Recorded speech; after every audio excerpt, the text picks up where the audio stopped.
السلام علیکم۔ P Z M T V کے لیے ناصر احمد راجہ آپ سے مخاطب ہے۔ اچھا جی، ہمارے ہاں ایک کنسیپٹ چلتا ہے کہ جی وہ افواج بڑا بجٹ کھا گئیں اور افواج کا کوئی فائدہ نہیں اور افواج کی کوئی ضرورت نہیں۔ یہ سیاسی جمہورے جن کو بھی فارن فنڈنگ آتی ہے یا وہ جو کرسی کی دوڑ میں، کیونکہ سی آئی اے وغیرہ کی یہاں پہ بڑی بھاری انویسٹمنٹ ہے، ہم غریب ملک تھے، ہماری مجبوریاں تھیں اور کوئی نہ کوئی بلاک رکھنا پڑتا ہے۔ تو اب چونکہ پاکستان اس سامراجی بلاک کی غلامی سے نکل کے ان مجبوریوں کی زنجیریں توڑ کے چائنا، روس اور عرب کنٹریز کا جو بلاک بن رہا ہے، جو اپنا ایک انڈیپینڈنٹ ان کی معاشی لٹیرے جو ہیں، عالمی معاشی لٹیرے، ان کے مفادات کو چیلنج کرنے جا رہا ہے، تو یہاں پہ یہ پروپیگنڈا سیاسی جمہوروں کے ذریعے قوم پرست نام نہاد جو قوم پرست تنظیمیں خریدی جاتی ہیں، دہشت گرد تنظیمیں خریدی جاتی ہیں، ان کے میڈیا سیلوں کے ذریعے کیا جاتا ہے۔ تو کہ بھائی فوج کی کوئی ضرورت نہیں ہے۔ اگر فوج کی ضرورت نہیں ہوتی تو ہم تو کیا ضرورت ہے کہ امریکہ کی تو کوئی کسی ملک سے دشمنی نہیں ہے، اس کے تو بارڈر پہ کینیڈا ہے، روس صرف الاسکا والی سائڈ سے اس کے ساتھ لگتا ہے جہاں سے انویشن بڑی مشکل ہے۔ تو امریکہ دنیا میں سب سے زیادہ بجٹ کیوں خرچ کرتا ہے؟ اگر فوج کی ضرورت نہ ہوتی تو ایک کمزور فوج جو بہت بڑی تعداد میں تھی لیکن مسلح اور بہت زیادہ تربیت یافتہ نہیں تھی، جدید ترین ہتھیاروں سے مسلح نہیں تھی، تو عراق کیوں پٹ گیا؟ اور عراق کو اتنے دور آ کے امریکہ اور یہ جو عالمی معاشی لٹیرے ہیں انہوں نے کیوں مارا؟ لیبیا پر یہ کیوں حملہ آور ہوئے؟ شام پر یہ کیوں حملہ آور ہوئے؟ تو ہمیں یہ چیز سوچنی چاہیے۔ صرف فوجی کمزوریاں تھیں، حالانکہ ان کی براہ راست تو امریکہ اور عالمی معاشی لٹیروں سے نہ کوئی دشمنی ہے نہ کوئی میچ بنتا ہے۔ تو طاقتور افواج کی انتہائی ضرورت ہوتی ہے۔ پروپیگنڈے سے نکل کے حقیقت میں سوچیں۔ اب آ جائیں افواج پاکستان کے بجٹ کی طرف، تو یہ اگر ڈالر سے کمپیریزن کریں اور اگر پچھلی 10 سال سے بلکہ کمپیریزن کریں تو یہ 10-12 سالوں میں سب سے کم ترین سطح پر ہے، کیونکہ 1804 ارب روپیہ 14,000 ارب بجٹ میں سے یہ تقریباً 6.5 پونے 7 ارب ڈالر رہ جاتا ہے۔ اچھا، اس کے مقابلے میں ہمارے مخالف جو انڈیا ہے، جو ہمارے لیے تیاری کر رہا ہے، چائنا سے تو وہ لڑ نہیں سکتا، یہ تو انڈرسٹوڈ بات ہے، یہ تو ساروں کو پتہ ہے، تو وہ 70 ارب ڈالر خرچ کر رہے ہیں۔ اب یہاں کہا جاتا ہے کہ ہمیں تو اپنوں سے خطرہ ہے اور جنگ ہی نہیں ہوگی اور فوج ہی کھا گئی ہے، تو اگر جنگ نہیں ہوگی تو چائنا اور انڈیا کا کوئی میچ نہیں ہے۔ چائنا جو ہے بہت انڈیا سے سپیریئر ہے ہر لحاظ سے، اور وہ لڑ کے بھی دیکھ چکا ہے، وہاں جوتے ہی پڑتے ہیں۔ تھوڑا بہت مقابلہ اگر وہ بنتا ہے اس کا تو پاکستان سے بنتا ہے، بلکہ بہت زیادہ بنتا ہے، ہماری فوج جان سے بڑھ کے مقابلہ کرتی ہے۔ تو پھر ہماری وہ سرحدوں پہ اگر کوئی خطرہ نہیں ہے ہم تو چھوٹے ملک ہیں، ہماری تو فوج انڈیا سے آدھی ہے، آدھے سے بھی کم ہے، تو وہ ہمارے بارڈرز پہ 7-8 لاکھ فوج کیا بٹھائے؟ مطلب وہ ان کو رس ملائیاں کھلانے بٹھائے ہوئے ہے، یا ادھر کوئی بہت زیادہ پکنک پوائنٹ ہیں جو اس نے بارڈر پہ بٹھایا ہوا ہے؟ اور وہ S-400 جو اس نے 5 ارب ڈالر کا سسٹم خریدا ہے، جدید ترین ایئر ڈیفنس سسٹم، وہ کیا اس نے نمائش میں رکھنے کے لیے خریدا ہے کہ وہ پنجاب کے بارڈر پہ اس نے کہیں پٹھان کوٹ سم تھنگ اس طرح کے ایریے میں کہیں لگا دیا ہے سم ویئر؟ تو وہاں پہ اسے لگانے کی کیا ضرورت ہے؟ تو صاف مطلب ہے کہ وہ پاکستان پر جارحیت کے موقع کی تلاش میں۔ اب کیوں نہیں حملہ کر پا رہا؟ یہ افواج پاکستان کی ہمت ہے، محنت ہے، جدوجہد ہے، جس کی وجہ سے نہیں کر رہا ہے۔ تو اگر انڈیا کے 70 ارب ڈالر کے بجٹ سے کمپیریزن کریں اور پاکستان کا بجٹ کے مقابلے میں اس میں بجٹ دیکھیں تو یہ 6.5 ارب ڈالر کا 70 ارب ڈالر سے کوئی مقابلہ نہیں ہے۔ کمزوری جارحیت کو دعوت دیتی ہے اور دنیا کا اصول ہے کہ بڑی مچھلی چھوٹی کو کھا جاتی ہے۔ اگر یہ مفادات کا ٹکراؤ نہ ہوتا تو امریکہ اور برطانیہ کی ہزاروں کلومیٹر دور عراق، لیبیا اور شام میں کیا دشمنی تھی کہ وہ اجاڑ کے رکھ دیے؟ ہمیں افواج پاکستان کی شدید ضرورت ہے۔ یہ افواج پاکستان یا جو اپنی ہمت سے 10 گنا کم بجٹ سے ان کا مقابلہ کر رہے ہیں۔ اور اگر یہ اعتراض کیا جاتا ہے کہ افواج کاروبار کر رہی ہے، تو یہ افواج پاکستان کا ہم پر بہت بڑا احسان ہے کہ اگر آپ نے انڈیا سے ڈیفنس کروانا ہے تو کم از کم افواج پاکستان کو 20-25 ارب ڈالر بجٹ کی ضرورت ہے، اگر پورا نہیں بھی تو آدھا تو لازمی چاہیے۔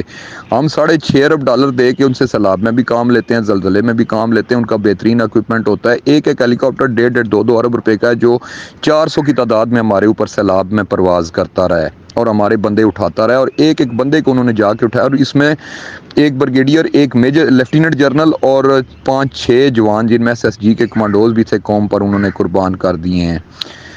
تو اب اس پر اعتراض ڈی ایچ اے کیوں بناتے ہیں اور فیکٹریاں کیوں لگاتے ہیں، تو مجھے بتائیں کہ $6.5 ارب میں اکوپمنٹ خریدنے ہوتا ہے، انڈیا کے مقابلے میں ہماری مجبوری ہے سامان خریدنا۔ ایک ٹینک مطلب VT4 ٹینک پاکستان نے خریدا ہے چائنا سے، جو اس کے T90 اور وہ جو ارجن بنا رہا ہے اس کے مقابلے کے لیے ضروری ہے۔ تو یہ تقریباً $2 ارب کے قریب ایک ٹینک ہے میری معلومات کے مطابق، اور 400 ٹینک خریدنے پہ چائنا نے ٹرانسفر آف ٹیکنالوجی منتقل کی ہے، یہ ہم الحیدر کے نام سے اپنے ملک میں بنائیں گے۔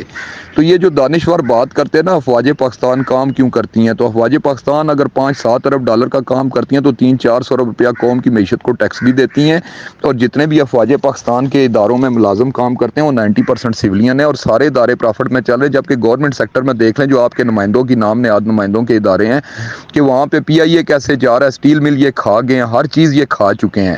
تو وہ جرنیل جو کرپٹ ہے ان کے ادارے تو بہترین چل رہے ہیں، ان کی تو وہاں سے پروڈکشن نکل کے ملکی دفاع میں اہم کردار ادا کر رہی ہے۔ اور DHA کے لیے میں عرض کر دوں کہ امریکہ میں بھی بنتی ہے ریٹائرڈ فوجیوں کی تنخواہوں سے کٹ کر کے، اور اس میں ہزاروں سویلین ملازم کام کرتے ہیں، بنگلہ دیش میں بھی بنتی ہے، اور دنیا کے کینیڈا میں اور اکثر ممالک میں بنتی ہے۔ جو جانے دیتے ہیں نا، جو اپنی زندگی کے 24 گھنٹے اپنی افواج کے لیے اپنی قوم کے لیے وقف کرتے ہیں، اس میں سپائی سے لے کے کرنل اور برگیڈیئر تک کے آفیسرز شامل ہوتے ہیں، اور بلکہ جو بارڈروں پہ ڈیوٹی کرتے ہیں اپنے یونٹ کے ساتھ۔ یہ پروپیگنڈے ایک ہوتا ہے پروپیگنڈا اور ایک ہوتا ہے حقیقت۔ پروپیگنڈا سطحی ذہن اپناتے ہیں جو خود اپنی تحقیق نہیں کرتے، اور حقیقت پہ وہ جاتا ہے جس میں تجسس ہوتا ہے، سچ جاننے کی جستجو ہوتی ہے۔ تو یہ کرپٹ جرنیل ہیں جو مان لیں اگر کہ ہم 5-7-10 ارب بھی اپنے ذرائع سے کما لیتے ہیں، تو پھر بھی ہماری فوج کا اسلحے اور تعداد کی ریشو لگائیں تو انڈیا کا کم از کم آدھا ضرور ہے، یہی نہیں تو کہیں نہ کہیں ویپنز ہمارے بہتر ہیں۔ مثلا ہماری سیلف پروپیلڈ جو توپخانہ ہے وہ انڈیا سے کافی بڑا ہے، ہماری ایئر فورس انڈیا کا 50% ہے، جبکہ بجٹ کے حساب سے ہمیں 10 گنا کم ہونا چاہیے تھا۔ تو یہ تو ان ہماری فوج کی قیادت کی انتہائی ایمانداری، دیانتداری اور پروفیشنلزم ہے کہ ہم بہت ہی تھوڑے بجٹ میں ان کے آگے تعداد مینٹین کیے بیٹھے ہیں، اور ان کو اتنا تھریٹ کریٹ کیے بیٹھے ہیں کہ وہ ہم پہ حملہ آور نہیں ہو رہے، وہ ہم سے آبادی میں بھی، تعداد میں بھی، وسائل میں بھی اور بجٹ میں بھی بہت بڑے ہیں۔